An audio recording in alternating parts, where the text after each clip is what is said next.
Cientista político, historiador, jornalista e professor de Humanidades na Universidade de Colômbia. É articulista do New York Times e do New York Review of Books, entre outras publicações. Em seus livros, como O Progressista de Ontem e o do Amanhã e A Mente Naufragada, trata dos desafios da democracia no mundo atual e dos fatores que dificultam o livre debate de ideias, principalmente no meio acadêmico. Embora seja crítico do governo Trump, ele culpa os democratas pela chegada do republicano à Casa Branca, por entender que a oposição adotou uma pauta distante da opinião pública. O professor Mark Lilla está no centro do Roda Viva de hoje.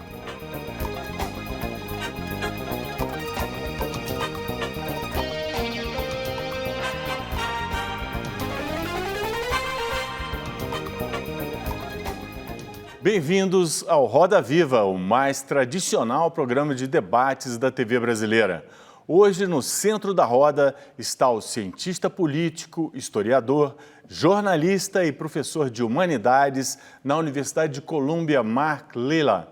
Estamos no ar em todo o país pela TV Cultura, pelas emissoras afiliadas, pelo nosso canal no YouTube e pela nossa página no Facebook e também no nosso perfil do Twitter. Para conversar com Mark Lilla, convidamos Eduardo Wolf, doutor em Filosofia pela USP e Curador-Assistente do Fronteiras do Pensamento.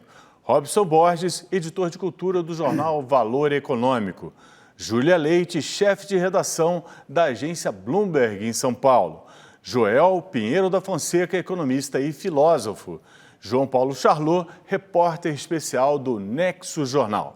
E somos acompanhados e supervisionados pelo nosso pouco econômico cartunista Paulo Caruso, com desenhos feitos em tempo real.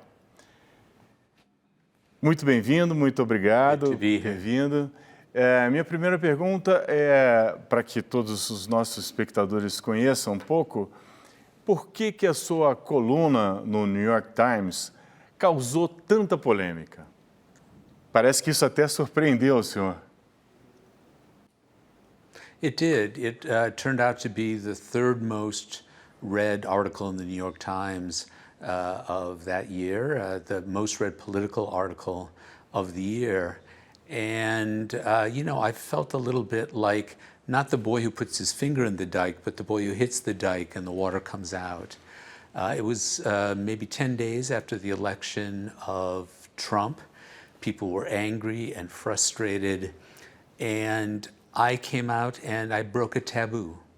I broke a taboo by presenting people with part of the story. It's not the whole story, but part of the story of how over 30 years the center of the country had moved towards the radical Republican Party, culminating in the election of Trump. And you don't know you have a taboo until you break it. And once I broke it, the response was extraordinary. Do you like it? O senhor gostou disso? Well, it's a little funny, when you bring bad news, it's hard to be happy when people read you. If I wrote an article saying I have a cure for cancer, that would have made me very happy. But bringing the bad news, but it was very disappointing, the response, and actually quite depressing, because I hadn't realized how resistant American liberals, the American left, are to even discussing this. And what's worse behind that is that they don't care enough about winning, and they don't care about governing. On the left today in the United States, as on the left in many countries today, politics is theatrical. It's about resistance. So everyone wanted to be part of the resistance against Trump. Now there's a resistance against Bolsonaro. But resistance is not enough. You also have to govern. And to govern, you have to win elections. And to win elections, you've got to talk to people different from yourself. And the American left was not willing to descend, or not descend so much, but leave the two coasts of the country and go to the center of the country and try to win votes. And one of the consequences is the election of Trump.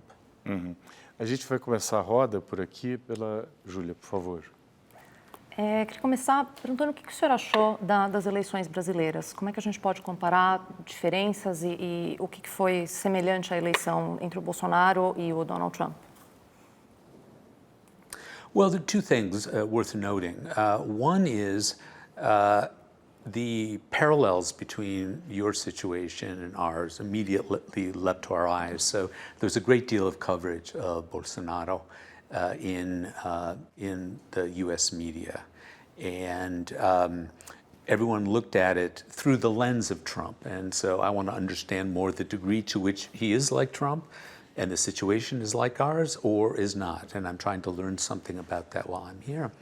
But the other thing that happened is that many journalists and commentators on the right, even the moderate right, supported Bolsonaro. The Wall Street Journal ran an article supporting Bolsonaro, saying that don't believe what you read in the left-wing press, he's not a bad man, this is all about economics and restarting the economy, and those who resist him are just socialists. It was either complete ignorance or a complete lie. And so we're having a bit of a Bolsonaro moment right now, thinking about these things. Eduardo, sua vez. Professor, o seu artigo no New York Times em 2016, por ocasião da vitória de Donald Trump, trazia uma tese bastante conhecida.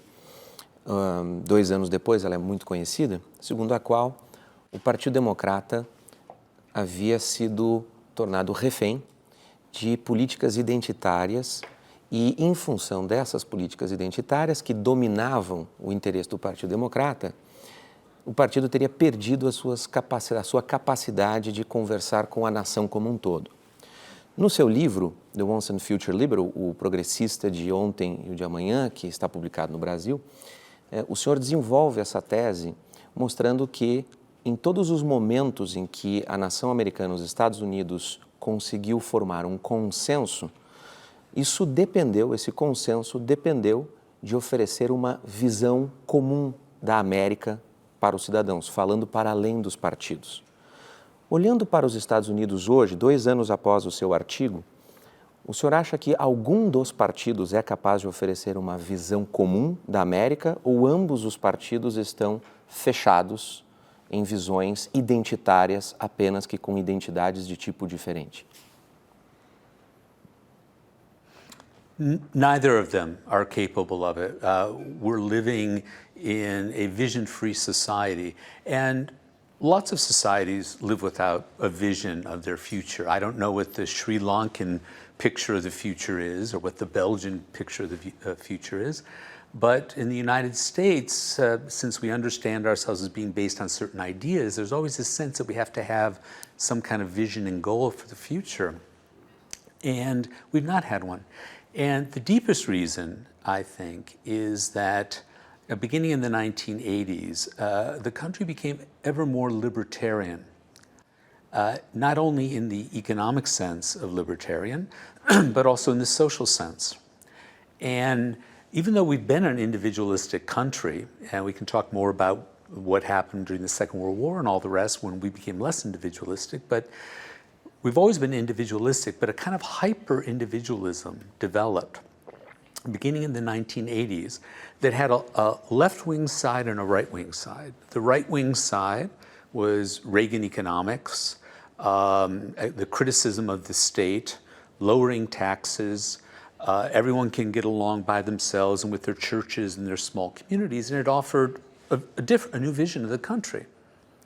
That was a genuine vision. On the left side, though, rather than offering a collective vision about what we shared, about solidarity, instead the American left lost its energies into identity politics, and particularly, and I don't mean fighting for the rights of groups, that's a good thing. I mean identity politics in the sense of personal identity, that young people in particular got obsessed with their personal identities, not being offended, having themselves recognized for whatever blend of gender and race and sex they considered themselves to be.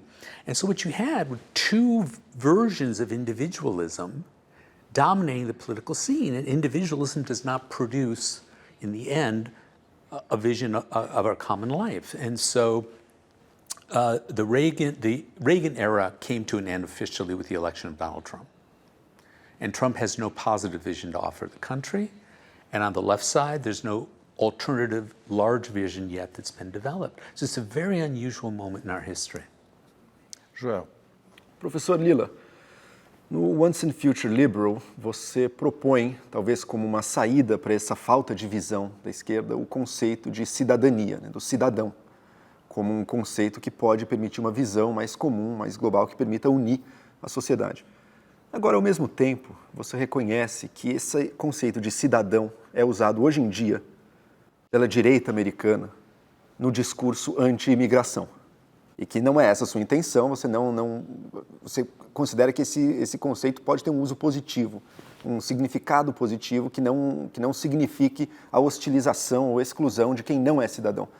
Mas eu queria que você tentasse aqui, que significado positivo é esse? Qual o sentido de cidadão que não vai, que esse conceito pode ser usado sem excluir os não cidadãos?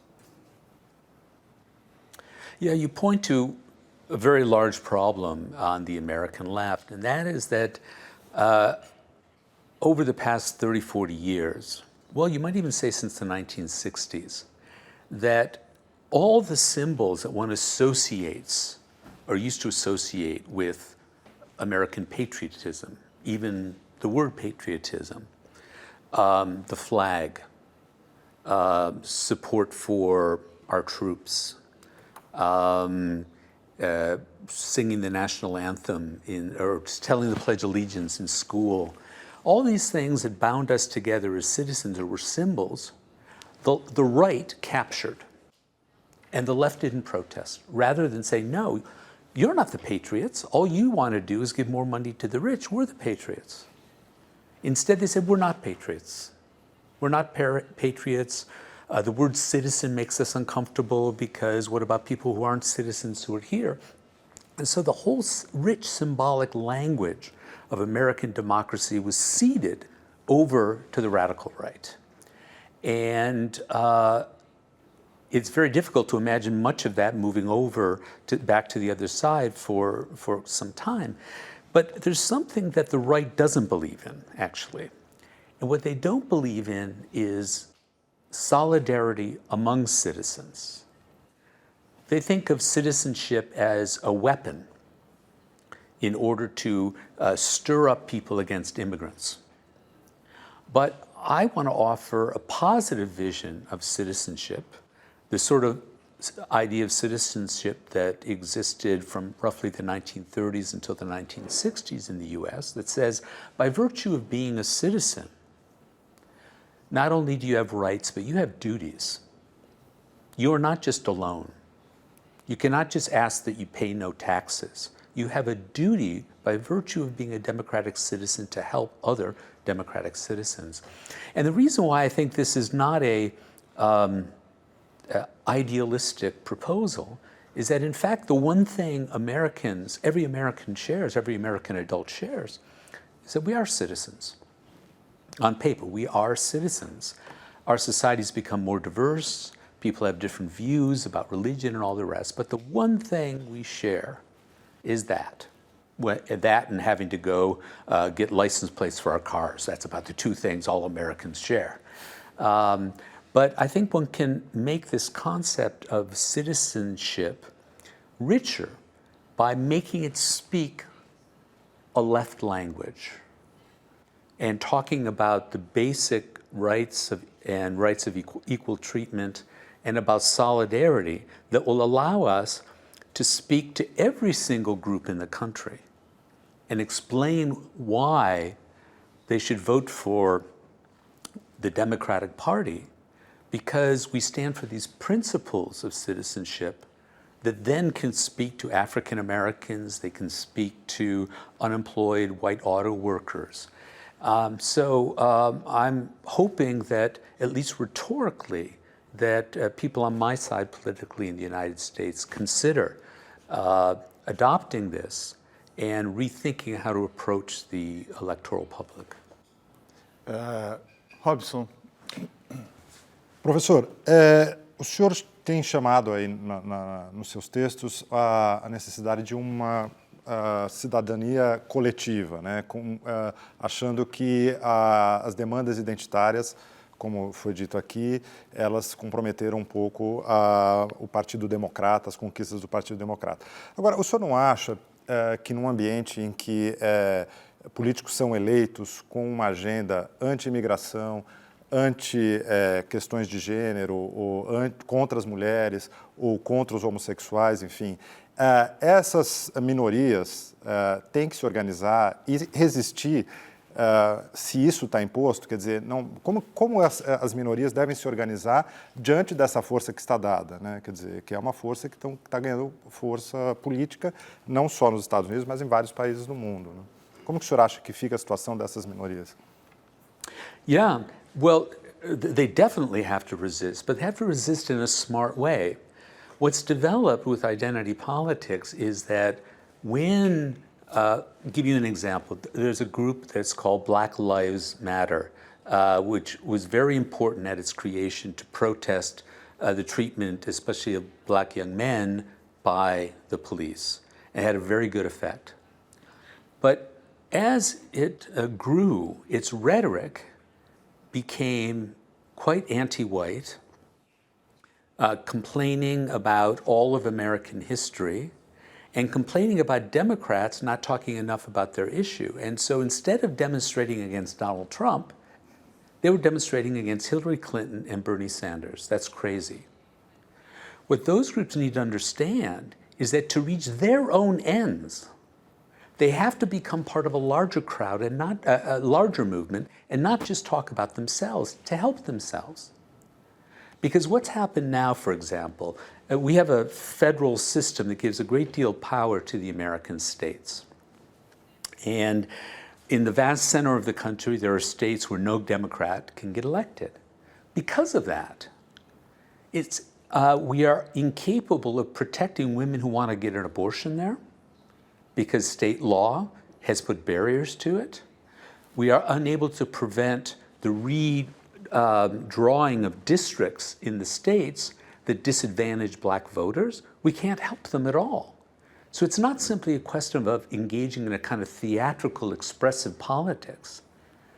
You must engage in the larger struggle to have power everywhere. It's important for foreign journalists to understand, I think, and foreign viewers to understand, the presidency is not that important in the United States. And you're not doing your job if you're just covering the presidency and presidential elections. That our states hold tremendous power. And up until this last election, radical Republicans controlled 2/3 of the states in our country, which meant that they can prevent the application of federal law, that they could have anti-union legislation, all of these things. That's where the fight is taking place, not at the level of the presidency. But to engage in that, you've got to be willing to talk to people who are there. So if Black Lives Matter, the people who are engaged in that, and they should be engaged in that, need to be able to talk to unemployed white auto workers in Detroit. They need to be able to talk to conservative evangelicals in Texas. It requires a very different strategy. It has to be less narcissistic and more clever in terms of strategy. Charleaux. Fazer talvez uma provocação com base na nossa pequena realidade aqui. A gente tem 50%, mais de 50% da população brasileira composta por mulheres. A gente tem só uma mulher na bancada. A gente tem mais de 50% de pretos e pardos. A gente não tem não só na bancada, como no jornalismo em geral no Brasil. A gente tem muito poucos pretos e pardos. E aí o senhor argumenta sobre a dificuldade que a pauta identitária traz para a vitória eleitoral das esquerdas. Eu me pergunto, será que num país como o nosso, com esse tipo de distorção, será que essa tem que ser a régua? Quer dizer, o sucesso eleitoral do partido é a luta que importa por sobre a luta por maior distribuição social, seja de protagonismo, seja de recursos ou do que quer que seja? Sure. Look, I think it's important to distinguish social reform from political power. Now, in terms of American society, North American society, and Brazilian society, it's important to engage in order to help those who are unrepresented, the groups you just mentioned. But that has to do with reforming the society. When it comes to politics, you go into politics for two reasons. One, to gain power, and two, to govern. If you do not govern, you cannot do anything. And the priority has to be put on politics over cultural reform, not that that's not important for this reason, that if you lose political power, those in power can undo the cultural reforms that have been made. So there are attacks on affirmative action by the Trump administration. It's been a social movement to bring about affirmative action in companies and in universities and so on, but now because of a change in political power, that's being threatened. And what happened in the United States is that the left, because of identity politics, threw itself into these struggles for cultural reform. And so the centers of power on the left are not in Washington. They're in Hollywood, they're in the university, they're in our schools. Now, you can change part of society by engaging in that kind of activity. But if you don't understand the priority of first holding political power, you will lose all that. And this is what I'm trying to persuade the American left of. Professor Lilla, o seu colega de Yale, professor Samuel Moyn, escreveu um livro muito interessante que ele fala que direitos humanos seriam a única utopia possível atualmente. Talvez, não sei se a esquerda ou os liberais, depende do ponto de vista, depende do que a palavra significa em cada país, né? Será que isso seria unificador em termos de posicionamento político? Yeah, well, Sam Moyn, who I know, his argument is a little different. His argument is that there was an attempt to make this the new utopia, fighting for human rights. But the language of human rights does not allow you to address all sorts of other things. You need to address class, you need to address economic issues, you need to address identity issues, for example. And so he's actually arguing, he's on the left, further to the left than I am, but he's arguing that the language of human rights should not be extended further, that it has a very precise, limited meaning in certain international cases. But he wants to repoliticize the left rather than making it more juridical, because there's something juridical about the discourse of human rights. And he wants much more to see a class confrontation in our politics. Ok, a gente agora vai para um rápido intervalo, voltamos já já com o cientista político, professor da Universidade de Colômbia, Mark Lilla. Rapidinho, fique aí.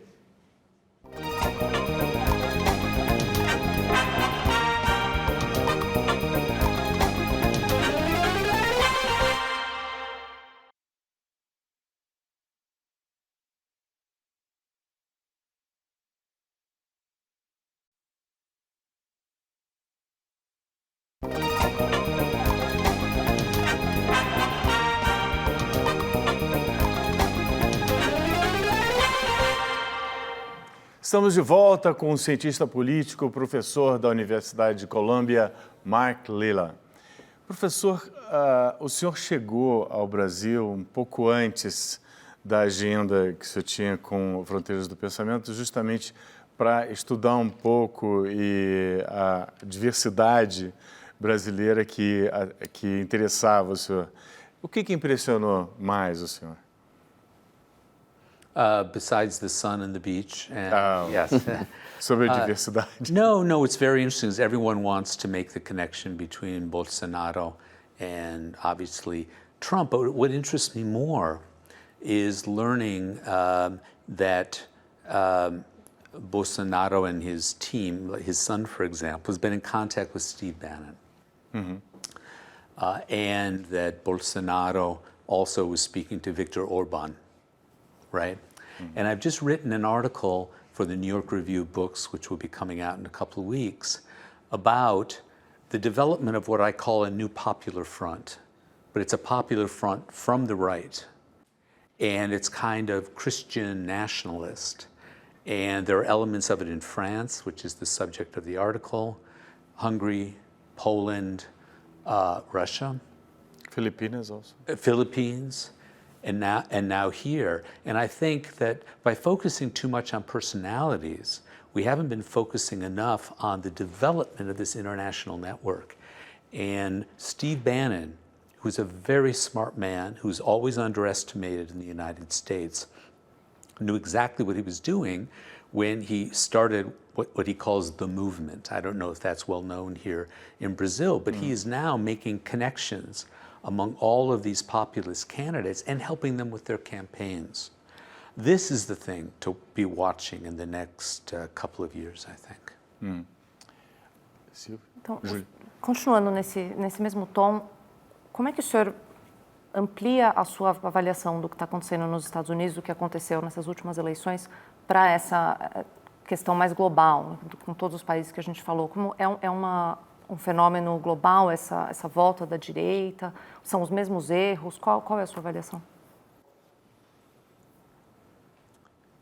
Well, everyone interpreted the American elections as the return of the left.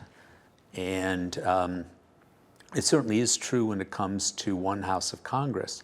But it's important to note that we have a bicameral Congress, the House of Representatives, which is proportionate, and the Senate, which is not.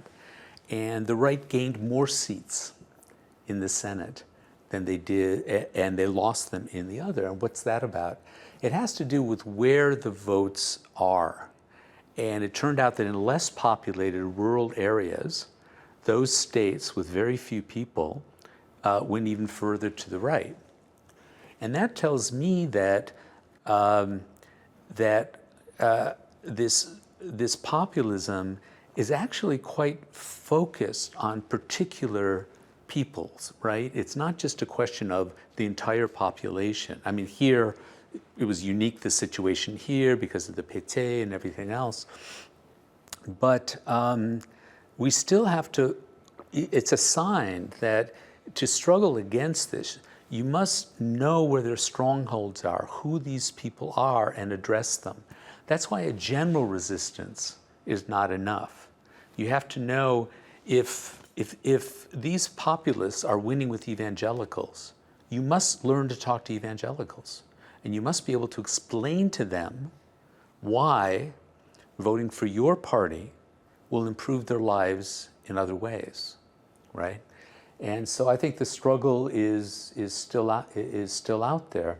On the international level, you see, in fact, that in every different country, they're having a slightly different version of this populism, and I'm learning a slightly different version of identity politics as I go to speak in various countries where my book has been translated. So there are these general phenomena and general connections, but there are also very local conditions that have to be taken into account. Mas na campanha política, houve uma crítica dentro de comício do PT sobre essa questão do PT não conseguir falar com as pessoas fora do PT. Então, isso foi muito comentado num comício do candidato a presidente no Rio de Janeiro, né? O senhor é um historiador das ideias, o senhor trabalha com história intelectual. Como nós estávamos discutindo o tema do populismo, eu gostaria de lhe perguntar qual é a diferença de tratamento por parte da imprensa e dos intelectuais de dois tipos de populismo.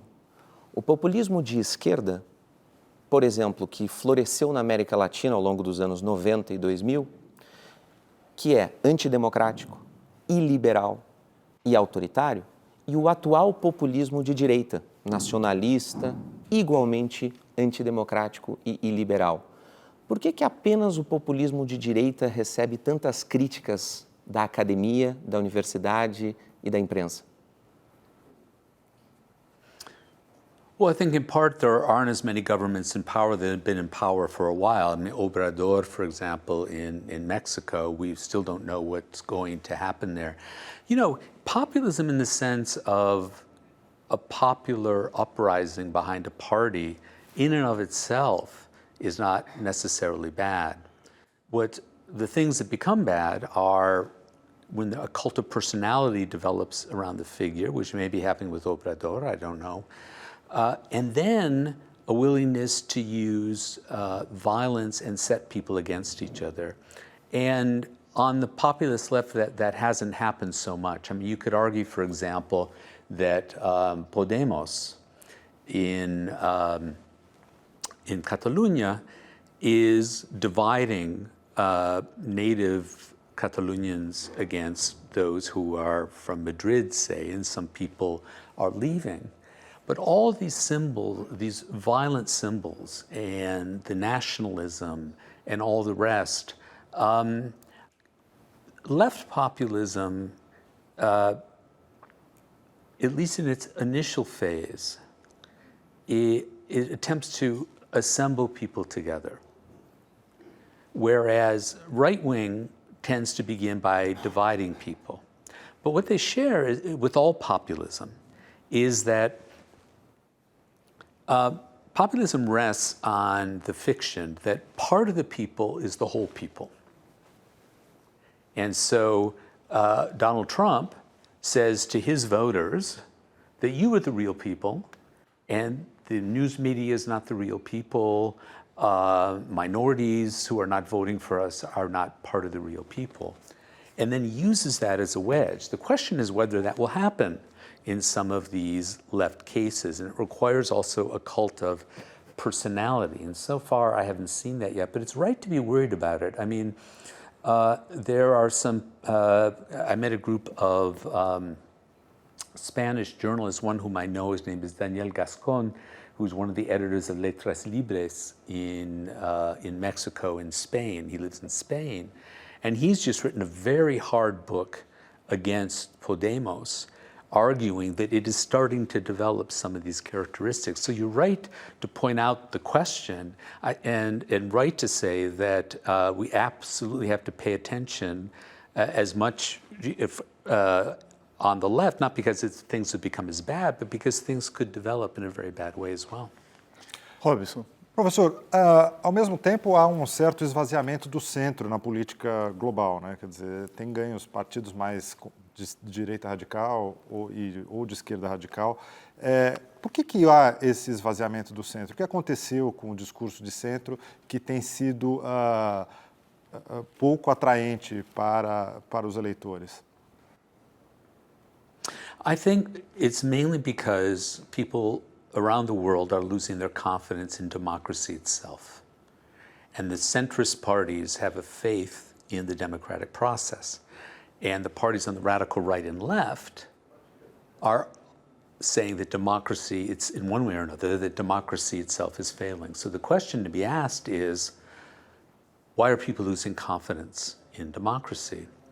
And I think that it has to do with many of the repercussions having to do with globalization. When I talk about globalization, I don't just mean economic globalization. I also mean the globalization of immigration. I also mean the globalization of ideas through the internet. And because of all these things going on simultaneously, it's become more and more difficult for democratic governments to deliver what they have promised, because their limited national sovereignty doesn't permit them to fully protect people against these larger forces. And so what happens? An ordinary voter goes on election day, votes for a party that promises to do three things. They aren't able to do those three things, not because they don't want to, but because the world doesn't permit it. So they vote for the other party. Same result on the other side. And then, not being stupid, they draw the conclusion, well, there must be a problem with the system. At that moment, the demagogues come in. That's the moment when people like Trump and Bolsonaro come in. They tell you the whole system is corrupt, democracy doesn't work. I, though, am the one who can solve all of these problems. And what will happen, because it always happens in these cases, is that they are not able to solve the problems, but they've set themselves up to blame that, not on themselves, but on the deep state, those people who are still in power, the newspapers, the elites, the Jews. They'll find someone to blame for that. And so voters, the more they fail, the more voters become attracted to them often. And that, I think, is those are the deeper changes that are behind what's going on with populism all over the world. Joel. Professor, existia uma ideia, pelo menos antes da eleição do Trump, de que a demografia está do lado do Partido Democrata. Os conservadores são mais velhos, eles são brancos, e conforme as pessoas mais velhas morrem, os jovens são mais liberais, são mais de esquerda, os Estados Unidos recebe mais imigrantes, que também votariam mais democrata, e que, portanto, no longo prazo, o Partido Democrata tende a vencer. Mesmo que ele não se transforme, mesmo que ele não mude nada. Você acredita nisso? No, and it's an interesting thing watching people on the left in my country comfort themselves with this fiction. And it's based on an identity fiction. The idea is, if I know what group you are in the groups that I consider important, then I can predict how you're going to vote. But it turns out that there are Latinos in America who have money, and there are Latinos who don't have money. There are ethnic groups that are comfortable with homosexuality. Latinos tend not to be. They're Catholic. They don't behave predictably. But if you have this identity mindset that once I know the color of someone's skin or their gender, that all those people have a common interest and they will vote together, and it's just not true. As every ethnic group becomes more successful in America, it becomes more conservative, as groups do in any country, once they have money that they want to protect. Religion matters, and so Latinos are generally opposed to abortion, as opposed to other minority groups. African Americans are very uncomfortable with homosexuality for all sorts of complicated reasons having to do with the history of the United States. And even within a particular group, I'll just give you an example. I have a brother-in-law who works with construction workers, all of whom are legal and have papers. They all voted for Trump. And why? Because they feel that illegal immigrants are forcing down wages in the building industry in Los Angeles, and so they were voting for Trump. And so if you have this identity idea that we belong to nothing but groups, and what's interesting too is that the way people on the left divide up the groups predetermine what they're looking for. For example, 1 out of every 5 American adults is an evangelical. 1 out of 5, 20%. Less than 0.5% are transgender. If you talk to a Democratic politician or an activist on the left, he or she will have a great deal to say about transgender rights and nothing to say to or about evangelicals. And I see this in my students. When I tell them that 1 out of 5 Americans, I tell them this at an elite university, evangelical, they can't believe it. That can't possibly be true. And I joke with them sometimes that their vision of the country is that 20% of the country is transgender, and 0.5% is evangelical. You have a distorted view of the country, you know? Yeah. Charleaux, Aqui. Por que o senhor acha que nós estamos conversando sobre pautas identitárias e que, no fundo, são pautas também de direitos humanos, como um assunto de esquerda, ou, no caso dos Estados Unidos, de democratas? O que faz com que esses assuntos relacionados aos direitos humanos sejam percebidos como assuntos de esquerda? Because the right does not embrace them, because the only people who are standing up for these groups are people on the left. That's why.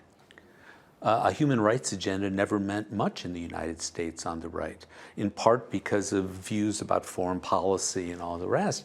And it's, you know, the Republican Party, one has to remember, if one goes back to the 19th century, the Republican Party was the anti-slavery party. And the Democratic Party was split in two up until the 1960s. There was the part of the party that was urban, ethnic, racial minorities. And then there was the South. The American South used to be Democratic and racist and anti-black. Well, through the 60s and everything that happened, all of that got resorted. So the South ended up going with the Republicans. And so now in that party, there's really no concern about minority rights at all. And the Democratic Party has had to take care of that. And because there's no consensus about it, it allows the increasingly radical Republican Party to play their own identity politics against the not just identity politics on the left, but just human rights concerns, as you've said. So no one is going to do it but us, and so we do have to take care of this on our side.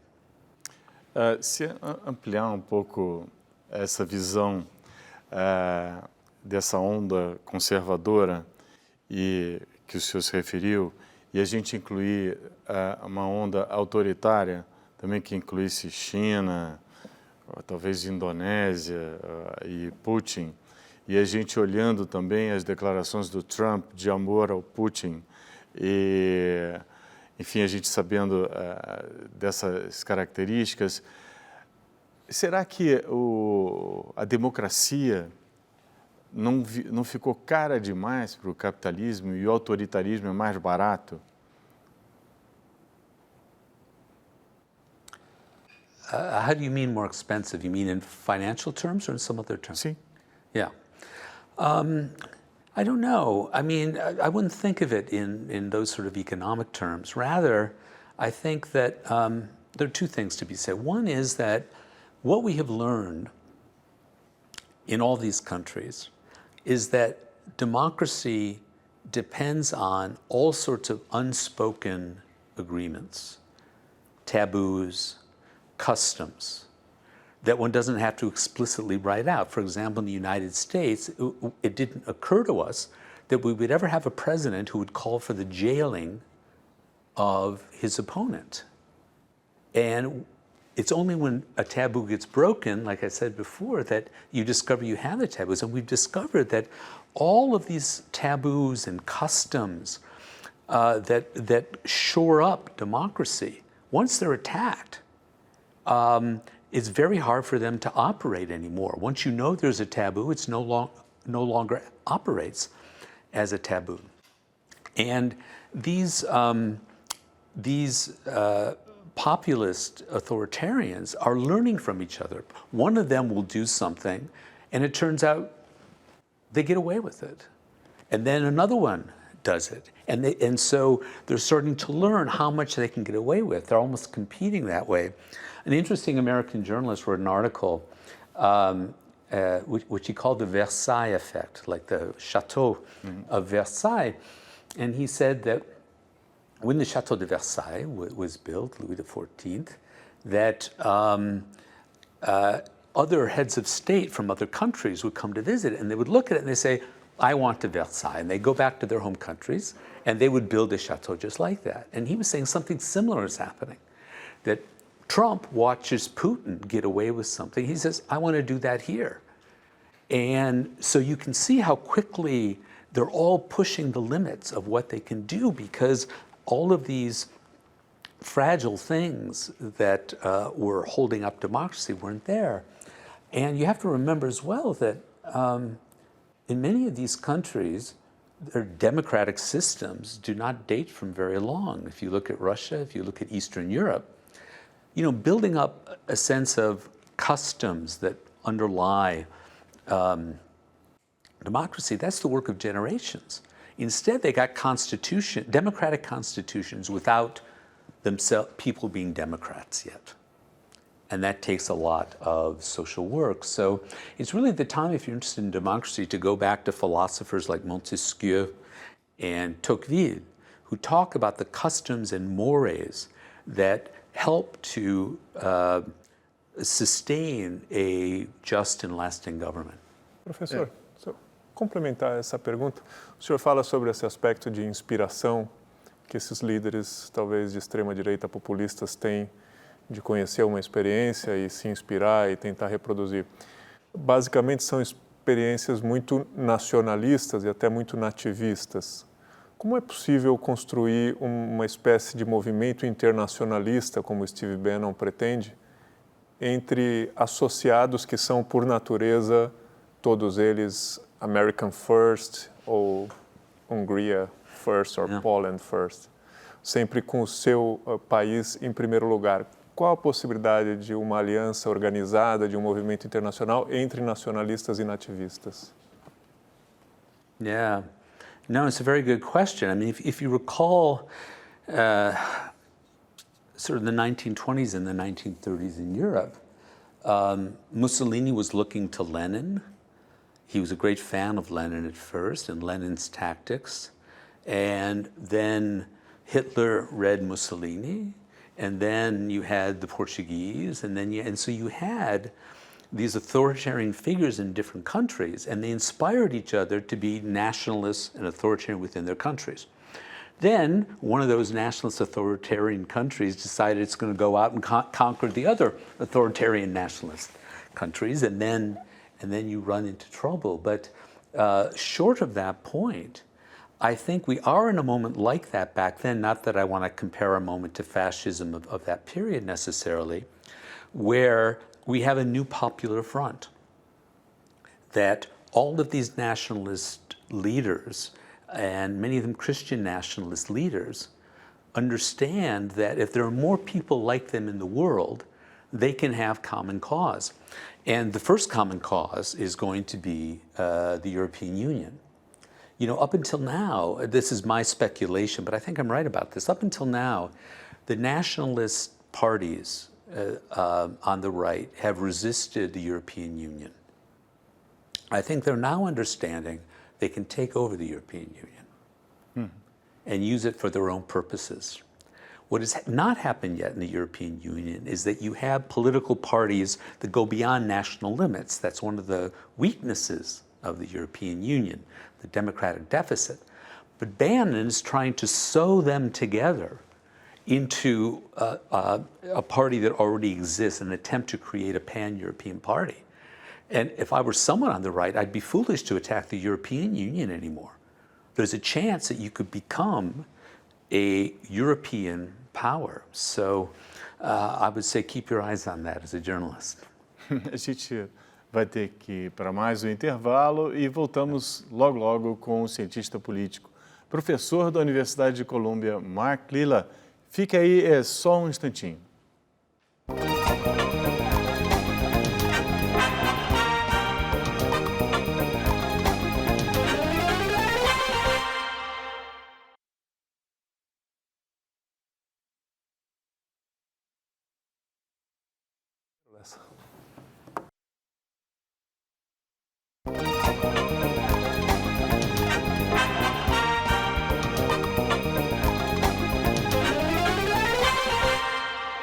Estamos de volta para o terceiro bloco da entrevista com o cientista político e professor da Universidade de Colômbia, Mark Lilla. Vamos começar com uma pergunta do Eduardo Wolf. Obrigado. Você descreve em mais de um momento nos seus ensaios, publicados agora nos seus livros, o modo como os intelectuais foram importantes nos Estados Unidos, dos anos 60 para frente, para esta guinada do Partido Democrata em direção aos temas da política identitária. Ao mesmo tempo, em outros ensaios, o senhor fala da importância de certos intelectuais para formar a nova direita americana, que, apesar de sua formação intelectual, resultou num profundo populismo midiático, especialmente na mídia. Explique um pouco para a audiência brasileira qual é esse papel dos intelectuais atualmente neste cenário de um lado na direita e de outro lado na esquerda, formando esse tipo de nova mentalidade da política americana? Yeah, well, it's very important, at least in the United States, I would assume elsewhere, to distinguish what kind of intellectuals you're talking about, right? And so you have people in universities, and I would call them academics. You have just writers, people who just write, either fiction or nonfiction, they're intellectuals. And then you have what might be called policy intellectuals. That is, people who, with the rise of our knowledge economy and with the increasing complexity of the world, we've had to develop huge bureaucracies of people who have specialized knowledge in various political matters, right? And so one has to look at what's happening in those sorts of groups. And so the more humanistic intellectuals moved left in the 1960s, not all of them. Some of them became neoconservatives. Now, I know neoconservatives, to people outside the United States, they think of the Iraq War, foreign policy, but originally, neoconservatism was about restoring a kind of Roosevelt Democratic Party against the radical left. But then, with the rise of the importance of ideas in our politics and in policy, it became clear that one would need, on both sides of the political spectrum, these intellectuals who are really soldiers. They're weaponized intellectuals. And so these are people who don't generate ideas, but they use them for the political struggle. And all of that class on the right was formed in the Reagan years because there were thinkers, Chicago economists and the rest, who fed them. But now they have no intellectual source. And so they are becoming more and more unserious, stupid, you might say, brutal, attracted to Trump. And so if you go to Washington and meet people in the think tanks, you know, we have all these think tanks there. People on the right of my age, one can still talk to, but the younger people are simply captains and lieutenants for Trump populism. It's an extraordinary change. João? Professor, eu senti no seu livro Once and Future Liberal que você admira o Obama, mas que de alguma maneira você ficou meio decepcionado também com ele. Ele trouxe uma esperança, mas não disse no quê. O slogan dele é sim, nós podemos, mas também podemos fazer o quê? Quais foram as falhas do governo Obama?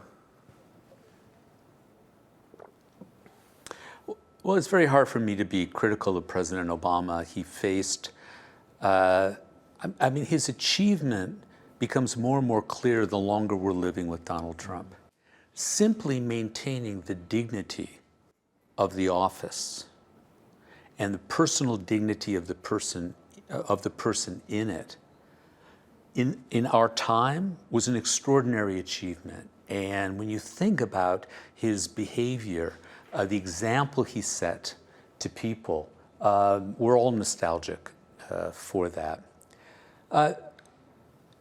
Obama didn't have, he had one failing and one limitation. The one limitation is that, as you just said, he had a gift for abstract statements about hope and change that never got tied that to specific things we can hope for and change.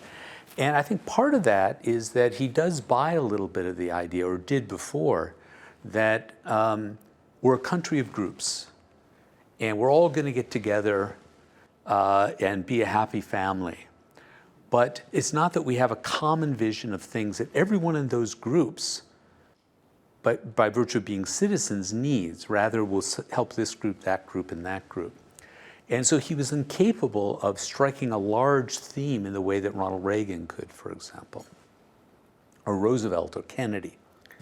The failing of Obama, and it was a real failing, is that he also was a typical Democrat in the sense that he paid too much attention to Washington and not enough to the rest of the country, by which I mean paying attention to building up the Democratic Party from the bottom up in the states around the country. And people who, within the Democratic Party, who do that sort of thing, were really frustrated with him and angry about that, and were paying a bit the price of his failure there. But otherwise, he was just impeccable. Professor, o Paul Volcker, ex-presidente do Banco Central americano, acabou de lançar as memórias dele e ele faz uma defesa atávica da importância do governo. Ele acha que há um desprestígio, um menosprezo hoje nos Estados Unidos e no mundo de maneira geral pelo governo. Ele diz que quando tornou-se um servidor público nos Estados Unidos nos anos 50, Washington era dominado por pessoas de classe média como ele, funcionários do Congresso, e que hoje Washington, que é uma cidade que ele se mantém distante, ela é habitada principalmente por pessoas endinheiradas e por lobistas que são muito próximas do governo americano ou de pessoas ligadas ao Congresso, enfim. Primeiro, eu queria perguntar para o senhor concorda com esse desprestígio do papel que tem o governo para a sociedade, que hoje realmente acha que não tem o peso que deveria ter. E segundo, como que o senhor vê essa relação, essa constituição do lobby nos Estados Unidos, essa força de demandas que são demandas específicas e não para o bem comum, que é uma das pautas que o senhor defende no seu livro. Right. Well, this is not the first time in American history we're facing this problem. Lobbies were tremendously important at the end of the 19th century and up into the 1920s. And why was that? You had a period of tremendous economic growth, economic opportunity, and also fundamental changes in society due to that. And so what Washington did had a big effect on all of that. And so the lobbyists came. But it was during the 1930s then, under Franklin Delano Roosevelt, that controls were put on that, and also put controls on monopolies and oligopolies in the economy. But what happened in the United States is that in the 1930s and 40s, a country that had been very individualistic, it really wasn't even quite a country yet, became a country because of the Depression and the experience of the war, and for the first time developed a professional bureaucracy in Washington. Up until then, the federal government was very small. It had a big legal effect, but we didn't have all those civil servants. But during the war, first during the New Deal, developing social programs to deal with the Depression. Secondly, all these experts that came for the war efforts, statisticians, planners, all these sorts of people came to Washington, so that at the end of the war, you had a sense that being part of this bureaucracy was a calling. It was a métier. And there was some dignity attached to that. And it was something even to aspire to. But as time went on, what happened what happened to so many aspects of American life, the Vietnam War delegitimized people who work for government. And then, as the economy grew, young people were much more interested in going to Wall Street or starting startups than they were in going to Washington. So the quality of our people there has also declined. And so we now find ourselves with a rather ineffective bureaucracy that's large, and lobbyists who have returned from the earlier age, the Gilded Age, and the situation is exactly what Paul Volcker describes. Mark, a Júlia tem Falando um pouquinho você falou um pouquinho dos intelectuais e como é que fica o papel da mídia aqui? O senhor concorda com as acusações que tem tanto nos Estados Unidos quanto aqui no Brasil de que a mídia é tendenciosa? E como é que ela entra nesse ciclo político, nesse fim dessa era política? Well, you know, there have been different periods in journalism in different countries. For example, towards the end of the 19th century and into the early 20th century, we had what we called in the States the yellow press, which meant that there were lots and lots of newspapers. They were all sensational. Most of them were sensational. And they also were used politically by different groups in cities and even nationally. So that has always been out there. But what also developed in that period were a few newspapers, what we call newspapers of record. That is, newspapers that check their facts, that have professional journalists, and have certain standards, so you know that when you look at the New York Times and there's a statistic, you have someone who's actually gone and looked up a statistic and someone else who's checked that person doing that, right? But with the internet, the role of these newspapers of record has diminished extraordinarily. And they write long sentences, people don't want to read them, they haven't quite adapted to the devices that we have. And so it's much easier. I mean, one of the worst things for democratic politics anywhere is a news feed. Because a news feed just feeds you little bits of information depending on what you're interested in, rather than every morning opening up this little breviary, almost like a prayer book, where you then could see how things might connect, right? And so it's more that these newspapers of record have been swamped, and because of the internet, they don't have a base in advertising, and so many of them are closing. I was interested to look at a newspaper in Rio when I was there, Globo or whatever it was. And in the weekend edition, there were all these advertisements that were stuck in there. And that's in part because people aren't on the internet as much here for advertising. And in the States, the New York Times on a weekend used to be that thick, including with advertising, which then paid for more articles, and now it's like this. Esse é um processo que tem, desculpa, esse é um processo que tem volta? Ou a gente vai ter que aprender a se comunicar de outra forma aí pela internet? Yeah, we're going to have to learn how to adapt to this and learn how to, I mean, it's two things. One, the news institutions themselves have to learn how to adapt to this. And so they beat a retreat into television networks. So there's a responsible one. There are two responsible ones in the States now that you can count on. But also one has to begin to teach people from school age how to read the internet and how to be skeptical, that you don't just see something and assume that it's fact, that people are treating the internet as if it's a newspaper of record, and it is not a newspaper of record. And therefore you have to double check everything yourself. And it's interesting that in France, they are starting courses for students at an early age so that they learn how to deal with the internet. And the idea came after the two massacres by radical Islamist terrorists in Paris. It was discovered that these many young people are getting information off of the internet, and they're bringing it to schools saying the Jews were behind it and all the rest. So they've instituted a program, and I think that needs to be done everywhere. Vamos para mais um intervalo. Voltamos daqui a pouquinho com o cientista político, professor da Universidade de Colômbia, Mark Lilla. Só um minutinho. Voltamos já.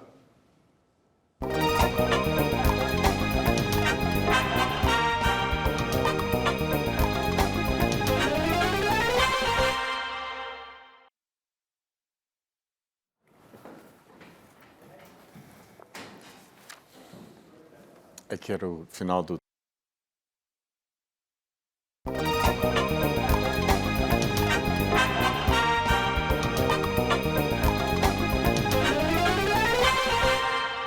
Estamos de volta para o quarto e o último bloco da entrevista com o cientista político e professor da Universidade de Colômbia, Mark Lilla. Mark, a minha curiosidade, quando fiz a primeira pergunta, era sobre a diversidade. O que chamou a sua atenção a respeito da diversidade aqui no Brasil, já que você passou mais uma semana observando especialmente isso? It seems like one big New York.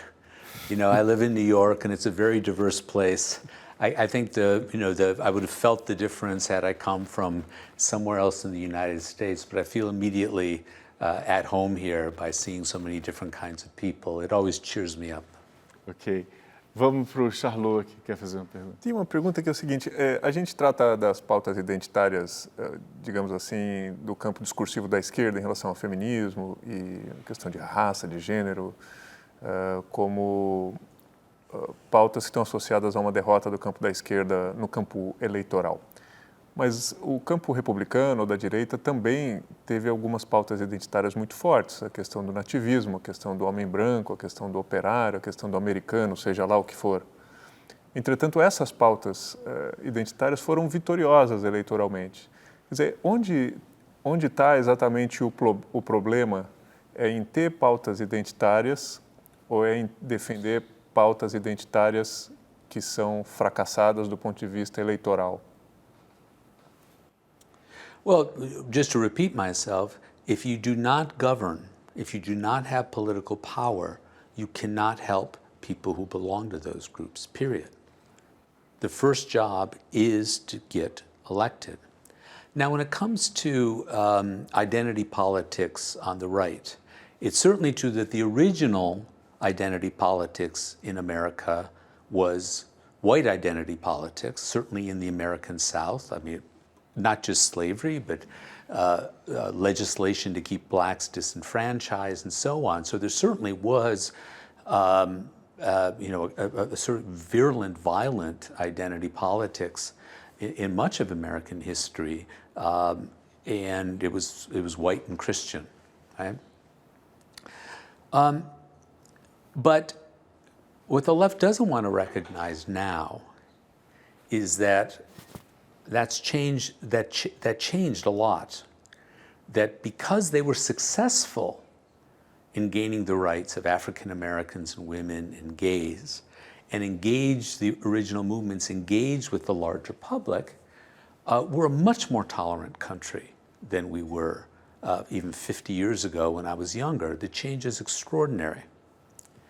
But by adopting this tactic of identity politics, it has given the right-wing media a weapon in order to stir up a kind of right-wing white identity politics.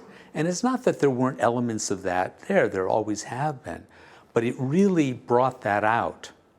And the left doesn't want to recognize that it had that rebound effect on them.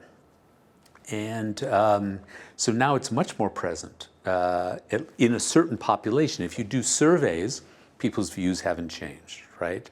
But when you have this hardcore activist right-wing population, they become much more white nationalist, alt-right. It's become a small but very serious threat. O Eduardo quer fazer uma pergunta atrás. Não, professor, um dos temas importantes para a compreensão do seu livro Once and Future Liberal, o progressista de ontem e de amanhã, é o tema da solidariedade, que inclusive foi tema de sua conferência aqui no Brasil. Do modo como é apresentado no livro, solidariedade aparece muito associada à ideia de estado de bem-estar social, welfare state. Como é possível apostar em uma nova política de solidariedade sem depender de retomar a política econômica do welfare state? Ou isso não é possível?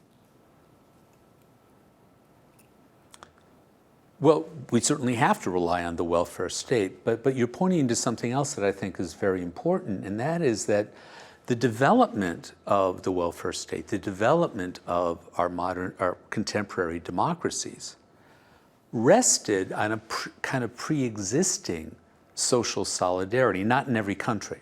So countries are very different like this. I'm speaking of the United States. And there was a kind of pre-existing solidarity that was based on custom, and it was based indirectly on religion. For example, to have real solidarity in the country, you not only have to have people who need help, you have people who feel they have a duty to help others. And what happened in the United States through these 30 years of libertarianism is that no one will speak about duty. The left doesn't use that language. The right, you would think, you have a religious right, they would talk about duty. They don't.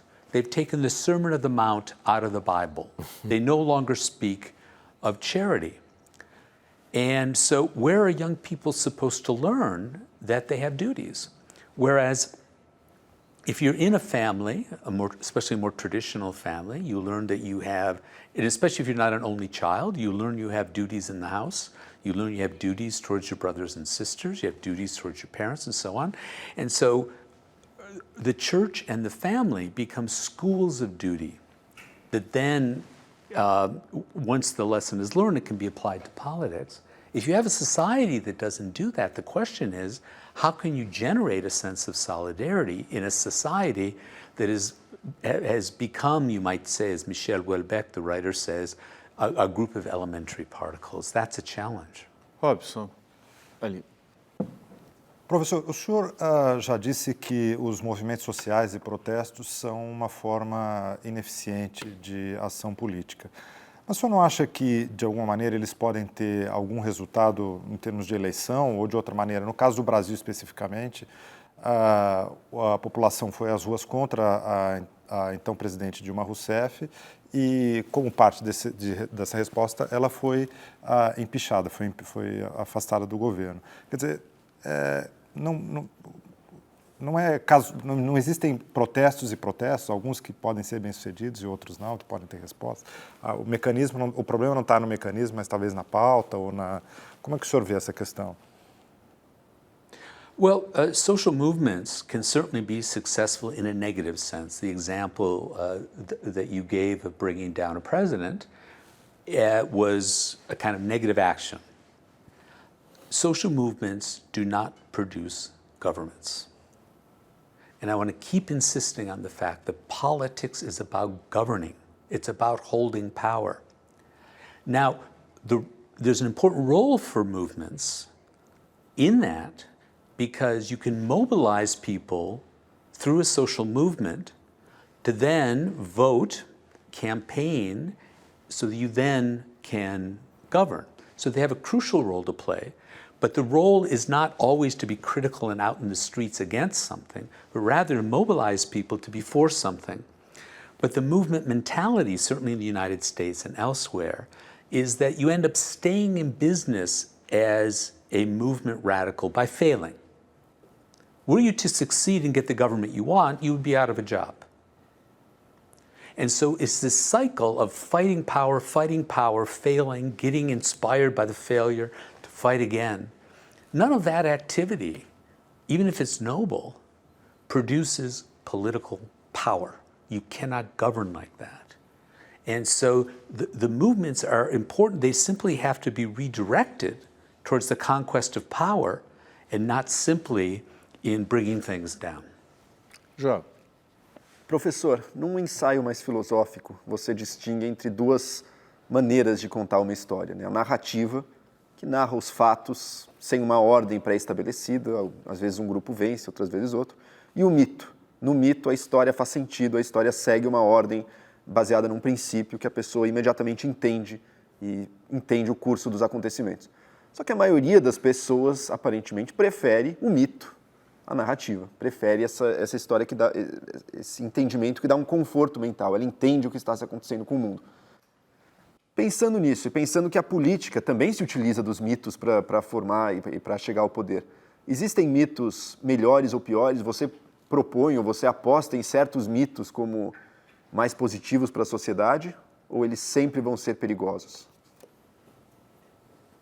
Oh, yes, but by the word myth, I don't mean something false. I mean, we use the word in two senses, at least in English. To say it's a myth is to say it's not true. But then there's a sense, more anthropological sense of myth, that there are stories or narratives that select from what happens in reality in order to explain something or to give something meaning. We don't know how to make sense of the fact that we were born and we die. And so myths develop to make sense, different kinds of myths, a myth of the creation of the cosmos, the destruction, the recreation of the cosmos, and all the rest. And myths are important in a positive way, can be in politics as well. For example, I mean, the best example of this is what Charles de Gaulle did in France.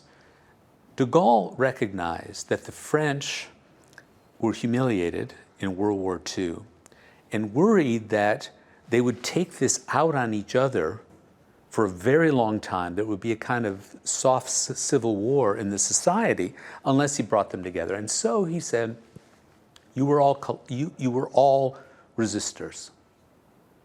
And collaboration was just an aberration. Now, in a sense, that's a lie. But in another sense, if you can tell someone that story and they become a resistor, it can create the reality that the myth is pointing to. And you know, he was very attentive to that. I don't know if you know, or if your viewers will know, that when the march came into Paris, you know, the, American troops and Allied troops had liberated Paris. De Gaulle insisted that he bring his few French troops and that they come in first, and that he come in first, going through the Arc de Triomphe. And that was a kind of mythic moment, but with care for the future. And so we shouldn't beware of those things. We should instead try to strike those deep chords in people in order to inspire them for collective action. Qual mito de hoje em dia que poderia ser usado assim? There is none. As I was saying, we're living in a visionless society. Criado, que mito poderia ser criado nesse sentido? Você tem alguma? I'm working on it. That's all I can say. Professor Mark, a gente está terminando. Infelizmente, queria fazer algumas perguntas rápidas. O senhor teria um livro que o senhor recomendaria para as pessoas hoje, que seria um livro importante de ser lido? Well, I would begin with my book, which makes an excellent Christmas gift. You have to bear in mind that Christmas is coming. Okay. Well, there are a number of young people who are young thinkers who are paying attention to what's going on in a more global way with our democracies and on the right. And I'd mention two of them, one young, one not so young. One is Yascha Mounk, M-O-U-N-C-K, who is a German who now lives and teaches in the United States and helps run a foundation for Tony Blair. And he's written some excellent things on democracy. And then I would mention someone, and I don't know if he's been translated yet, a man named Ivan Krastev, who is a Bulgarian who helps to run the Center for the Human Sciences in Vienna. And he wrote, to my mind, the best book on democratic distrust that there is. And he taught me a lot about what has happened with this lack of trust in democracy. He also is a regular columnist for the New York Times. Anything you find on the internet by Krastev, you're going to learn something. Isso tem uma frase, verso que seria inspirador para esse momento? It would be in French. Encore un effort, which means let's get back to work and give it a try. Muito obrigado. Obrigado a todos. Estamos chegando então ao final de mais essa edição do Roda Viva. Agradecemos a presença do Eduardo Wolf, do Robson Borges, da Júlia Leite, do Joel Pinheiro da Fonseca, do João Paulo Charleaux e do nosso cartunista Paulo Caruso. Agradeço também a você que nos acompanhou até agora, especialmente ao professor Mark Lilla. Boa noite, boa semana a todos e até a próxima segunda-feira. Até lá!